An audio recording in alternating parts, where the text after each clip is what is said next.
هذا المشهد يعتبر مألوفاً في الدول الغربية، ولكن في لبنان يعتبر فريداً من نوعه. دوغ شو على الشاطئ يقام لأول مرة في لبنان، كلاب برفقة أصحابها ومدربها، والعرض الذي سبقته فترة تدريبية لمدة شهر لم يخلو من المرح.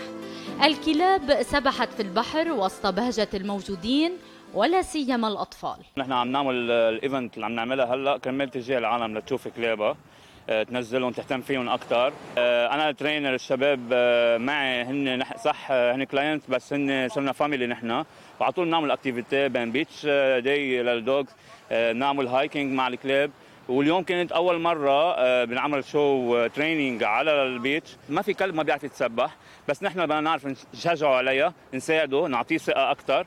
برضه بعده بينقصنا شوي شغله انه الكلب مش نجيبه لانه منظر بالبيت او نحن جايبين صمديه على البيت او برستيج انه انا عندي كلب. لا، الكلب روح، واحد منا عايش بالبيت مثله مثل حيالله ولد بهالبيت، نهتم فيه، اكله وشربه تنظيفه. شفته كلبي عم بيعض بنفس الوقت، كان في بنتي عم بتلعبه وكثير فريندلي هيك، واقفين حدهم، ما بيأذوا ما بيعملوا شيء.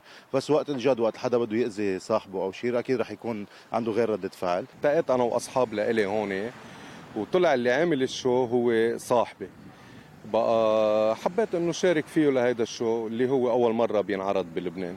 حرام الواحد يجيب على بيته روح وما يقدر يهتم فيها. بلعب معهم من طعميه، انا بمشيه وانا بطعميه بلعب معه.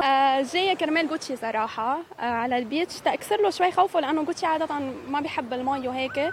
شو بيطلب منا المدرب؟ نحن على هذا الاساس نشيل، نحن شو بدنا هو بيعمل. بس نحن انا ما بدي اعودها على الاتاك.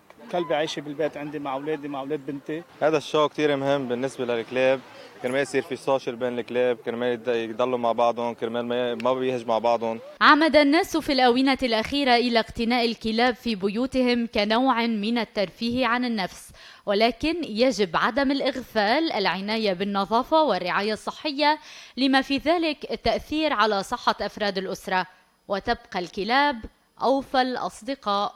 لازم نحب بعضنا مثلهم، لأن هن بيعلمونا المحبة.